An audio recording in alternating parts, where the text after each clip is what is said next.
میرے حبیب کریم سید عالم صلی اللہ علیہ وسلم سے حضرت فاطمہ نے کہا یا رسول اللہ، جو بی بی اللہ کے قریب ہونا چاہے، جو رب کا قرب پانا چاہے، جو اللہ کی ولیہ بننا چاہے، مجھے کوئی نسخہ بتا دے میں عورتوں کو بتاؤں۔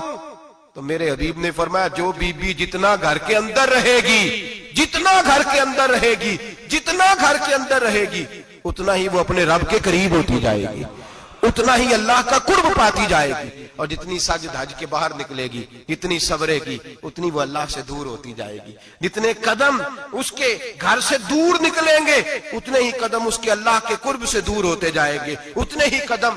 مائیں، تمہاری دعائیں قبول ہوں گی، میری ماؤں تب قبول ہوں گی جب تم گھر میں رہو گی۔ بیٹیوں، رب کریم کا قرب اس وقت نصیب ہوگا جب تم گھر کے اندر رہو گی۔ تو بھائی، قیمتی چیزوں کو غلاف چڑھتے ہیں۔ کسی نے کبھی کیمسٹری غلاف پہ نہیں چھپائی، فزکس نہیں چھپائی، کبھی کسی شاعر ادیب نے اپنا لکھا ہوا شاعری کا کلام نہیں چھپایا۔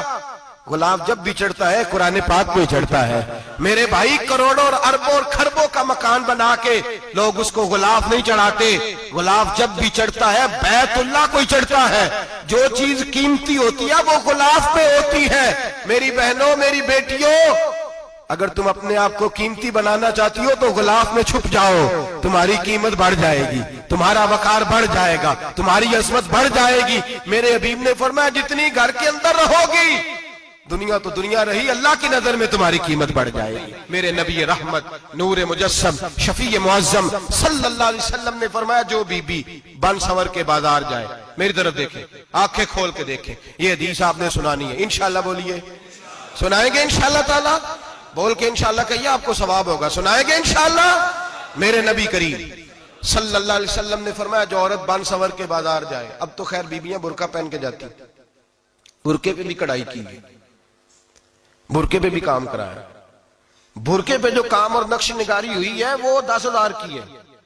برقع پردے کے لیے پہننا تھا، دکھانے کے لیے۔ یہ کیسا برقع ہے کہ اس نے برقع بھی پہنا ہوا ہے اور برقع بھی اس نے فیشن والا پہن لیا ہے؟ یہ کس طرح کا؟ اس تو پردے کو پردے کی ضرورت پڑ گئی۔ میرے حبیب پاک علیہ السلام نے فرمایا بلا ضرورت، عورت کو اجازت ہے، بیمار ہو تو ڈاکٹر کے پاس جائے، عورت کو اجازت ہے، ضرورت پڑ جائے، گھر میں سودا سلف نہ آتا ہو تو لینے چلی جائے، عورت کو اجازت ہے، اگر گواہی کی ضرورت پڑ جائے تو پردہ کر کے قاضی عدالت کے پاس گواہی دینے جائے، عورت کو اجازت ہے حج پہ جائے، عورت کو اجازت ہے عمرے پہ جائے، عورت کو اجازت ہے کہ اگر کسی وقت جہاد کے لیے عورتوں کی ضرورت پڑ گئی تو حضرت فاطمہ اور جناب عائشہ کی سنت ادا کرے، جہاد کو جائے۔ لیکن اگر عورت موج کرنے جائے اور روز کہے وہ دیکھیں نا فلاں پارک میں تھے، آپ تو کبھی گئے ہی نہیں، فلاں جگہ تھے، آپ کے پاس تو فرصت ہی نہیں، فلاں میری سرگودے والی بہن کا خامن تو روز لے کے جاتا ہے، آپ نے تو کبھی توجہ نہیں فرمائی۔ روز پیغام دیتی رہے۔ میرے حبیب کریم سید عالم صلی اللہ علیہ وسلم نے فرمایا جو بی بی بن سنور کے بلا ضرورت بازار جائے، نبی پاک علیہ السلام نے فرمایا ایک قدم وہ اٹھائے گی تو اس پر اللہ کی لعنت برسے گی، فرشتوں کی لعنت برسے گی، زمین والے لعنت برسائیں گے، آسمان والے لعنت برسائیں گے۔ اور میرے حبیب بولے تو فرمایا جب اللہ کی لعنت برسے گی تو میں بھی اس بی بی پہ لعنت ہی کروں گا جو بی بی بن سنور کے جائے۔ اور آگے سن لیں، میرے حبیب نے فرمایا اگر اس کا خامد راضی ہو، اس کے بن سنور کے بازار جانے پہ آپ ناراض ہو جائیں، اللہ کرے اس بات پہ ہو ہی جائیں، اور اللہ کرے بدل جائے نظام، جو خامد خود میک اپ کرا کے تیار کرا کے پارٹی میں لے کر کے جائے، جو سامنے والی فرنٹ سیٹ پہ خود بغیر نقاب کے اس کو بٹھائے، جو موٹر سائیکل کی پشت پہ خود تیار کرا کے بٹھائے، اور جو خود کہے تو چلی جانا، جا تو شادی بھی تو دیکھا، فلاں کام بھی تو کرا، میں آزاد ہوں۔ میرے حبیب نے فرمایا جس کی بیوی بن سنور کے جائے، جس کی بیوی میک اپ کر کے جائے، چیلم پہ بھی بیوٹی پارلر سے ہو کے جاتی ہے، جس کی بیوی بن سنور کے نکلے وہ راضی ہو، وہ خوش ہو۔ بعض ایسے منع کرتے ہیں، ناراض ہوتے ہیں، وہ گناہ صرف عورت کے ذمے ہے، لیکن اگر عورت بن سنور کے نکل رہی ہے اور خامد راضی ہے، وہ کہتا ہے ہاں ہم ماڈرن ہیں، ہم جدید دور کے ہیں، ہاں جدت اسی کا نام ہے، ہاں تو لوگوں کو پتا کیسے چلے گا ہمارے پاس پیسے ہیں، کیسے پتا چلے گا کہ 3 گاڑیاں ایک ابا جی کے پاس ہے، ایک بیٹی کے پاس ہے، ایک بیوی کے پاس ہے، کیسے پتا چلے گا کہ ہم بہت تعلقات والے ہیں، ابا جی فلاں شادی پہ، بیٹی فلاں گھر میں اور بیوی فلاں گھر چلی گئی، ہمارے تعلقات زیادہ ہے اس لیے ہمیں زیادہ جانا پڑتا ہے۔ میرے حبیب کریم علیہ السلام نے فرمایا عورت بن سنور کے جائے، خامد راضی ہو وہ جتنے قدم اٹھائے گی اتنے ہی اپنے خامد کے لیے جہنم میں مکان تعمیر کرے گی. فرمایا اس کے خامد کے لیے اتنے مکان دوزخ میں تیار ہو گئے, وہ جلایا جائے گا, وہ تپایا جائے گا, وہ جہنم کی آگ کا ایندھن بنے گا. اور میں نے شاید آپ کو درجن بعد حدیث سنائی ہو, میرے کریم رسول نے فرمایا بی بی ایک ہوگی پر 4 آدمیوں کو جہنم میں لے کے جائے گی. یا رسول اللہ کس کو؟ فرمایا باپ نے پردے کا نہیں کہا تو باپ بھی دوزخ میں جائے گا, اگر بھائی نے پردے کا نہیں کہا تو وہ بھی دوزخ میں جائے گا, شوہر نے پردہ نہیں کرایا تو وہ بھی جہنم میں جائے گا. وہ بیٹا جو کہتا تھا نا 1.25 لاکھ کا موبائل لینا ہے, تو اماں نے گھر کے اندر شور ڈال دیا, مجبور کیا خامن کو, لے کر کے دیا. اس بیٹے سے پوچھا جائے گا تو ساری ضدیں اماں سے منواتا تھا, یہ تو نے کیوں نہیں کہا پردہ کر لے؟ اور اب تو بی بی ذرا 40 سال کی ہوتی ہے تو کہتے میری خیر ہے, میں بوڑھی ہو گئی ہوں, میری خیر ہے, روٹیاں ساری کھاتی ہوں, باقی سارے کاموں میں جوانوں کی طرح ہوں, پردہ نہیں میں نے کرنا, میری خیر ہے. فلانا تو میرے بیٹے کی طرح. ظلم کی حد ہے, ظلم کی حد. کزن ایک دوسرے سے ہاتھ ملاتے, کزن, وہ کس مصیبت کا نام ہے؟ کہتے یہ بھائی ہے, او بھائی یہ بھائی ہوتا تو اس سے نکاح ناجائز ہوتا. اب چونکہ اللہ نے اس کے ساتھ نکاح کو حرام رکھا ہے تو یہ تمہارا بھائی ہو سکتا؟ میرے رسول کریم صلی اللہ علیہ وسلم نے فرمایا سور نجس العین ہے. کتا بالکل ناپاک نہیں ہوتا, کتا بھیگ جائے تو بعد اوقات ناپاک ہوتا ہے, یا کتے کے منہ سے تھوک نکلے تو ناپاک ہوتی ہے. سور نجس العین ہے, پورا ناپاک, خشک بھی ہو تو ناپاک ہے. میرے حبیب پاک علیہ الصلوۃ والسلام نے فرمایا ایک سور ہو وہ پہلے ہی ناپاک, اور دوسرا پھر وہ سور گند میں لپٹا ہوا ہو, غلاظت اس سور کو لگی ہوئی ہو. فرمایا ایک تو سور جو نجس العین ہے اور پھر وہ گند میں لپٹ جائے, غلاظت میں بھر جائے, اس کے پورے وجود کو گندگی لگ جائے. فرمایا وہ سور گندگی اور غلاظت میں لپٹا ہوا تیرے جسم سے لگ جائے تو اتنا برا نہیں جتنا غیر محرم عورت کا وجود تیرے وجود سے لگ جائے تو برا ہے. کس قدر تفصیل دی, کہاں سے بات شروع کی اور کہاں میرے نبی نے سکھائی. کزن ہاتھ ملا رہی ہے, کزن کے ساتھ بازار جایا جا رہا ہے, کزن کے ساتھ فلاں کام ہو رہا ہے, کزن کو چچا کا بیٹا بھائی ہوتا ہے. اگر یہ سگا بھائی ہوتا تو اس کے ساتھ نکاح ناجائز ہوتا. خدا را آ جاؤ, لوٹ آؤ, واپس پلٹو دین کی طرف, لوٹو اس تباہی سے نکلو.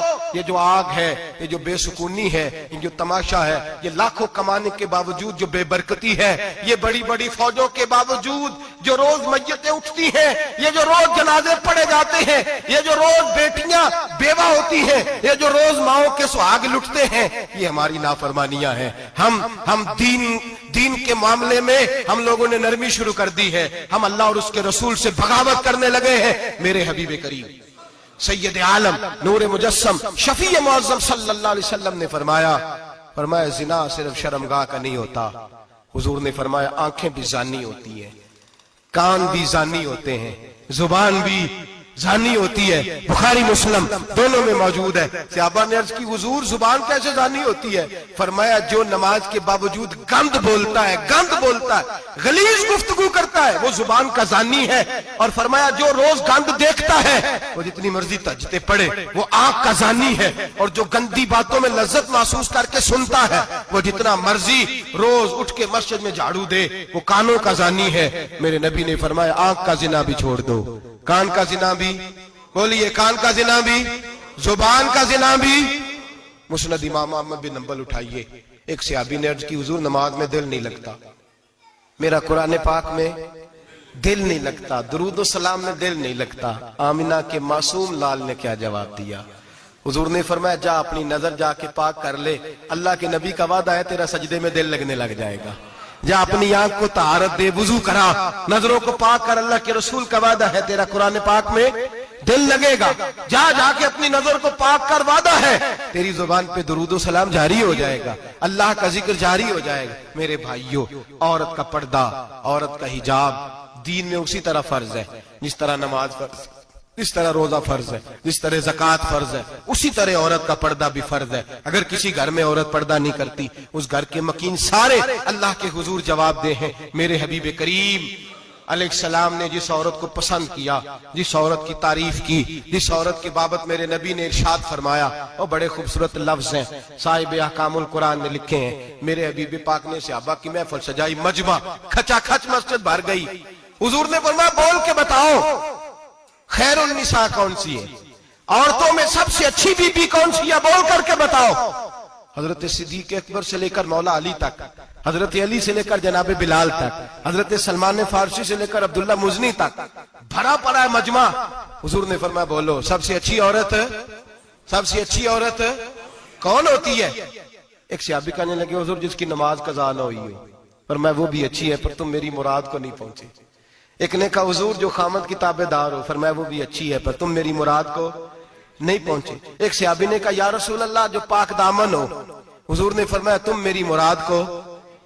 حضرت علی فرماتے ہیں جب سب کے جواب غلط ہو گئے تو میں قد میرا چھوٹا تھا، میں پیچھے بیٹھا تھا، میں گردن جھکا کے پیچھے سے نکل گیا.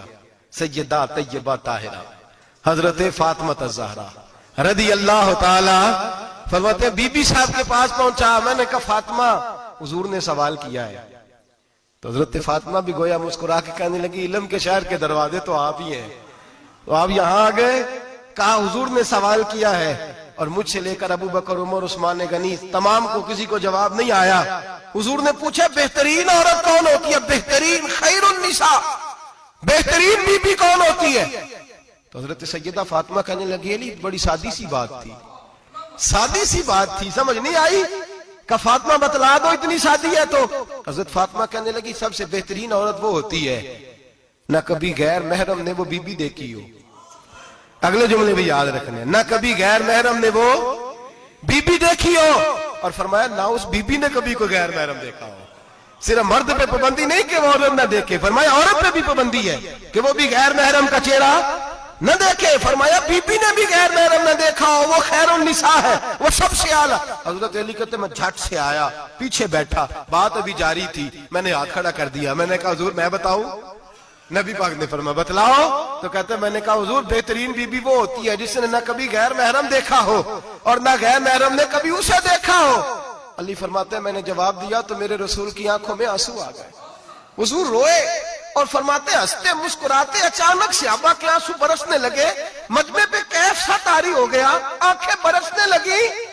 ہم لوگ حضور کے رونے پر سکتے میں آ گئے. نظر اٹھائی تو جواب تو میں نے دیا تھا، تعریف میری ہونی چاہیے تھی، شاباش مجھے ملنی چاہیے تھی.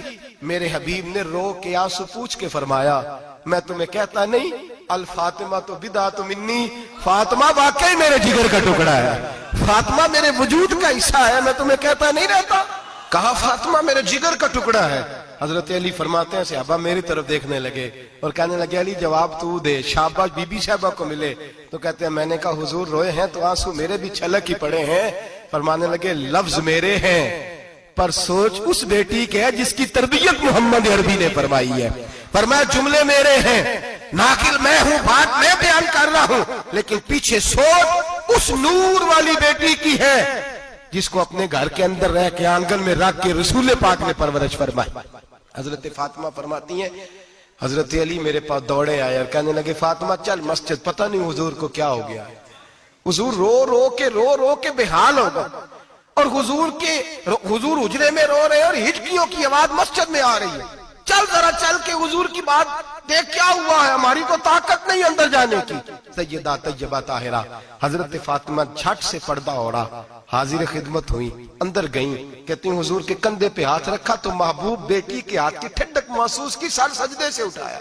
فرمایا فاطمہ آ گئی ہو؟ حضور آئی. فرمایا چل بیٹی تو بھی ہاتھ اٹھا اور میری امت کی بیٹیوں کے لیے دعا مانگ.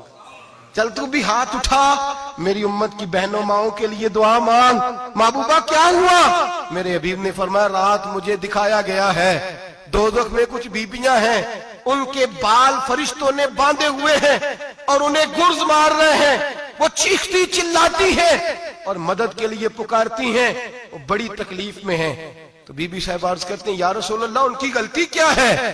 تو میرے نبی نے فرمایا وہ باریک دوپٹہ اوڑھتی تھی، وہ باریک دوپٹہ اوڑھتی تھی، ان کے بال چمکتے تھے، غیر محرموں کی نظر پڑتی تھی، انہیں دوزخ میں سزا ملے گی، وہ چلائیں گی چیخیں گی، ان کی مدد کو کوئی نہیں پہنچے گا. چل تو ہاتھ اٹھا دعا مانگ. حضرت فاطمہ امت کو پیغام دیتی ہیں پردہ اوڑھ لو، حجاب میں آ جاؤ. حضرت سیدہ زینب حضرت فاطمہ کی وہ لخت جگر جو میدان کربلا میں امام حسین برابر کی شریک رہی سیدنا امام حسین کے ساتھ. یحییٰ بن معین کہتے ہیں میں 15 سال تک حضرت زینب کا پڑوسی رہا ہوں. 15 سال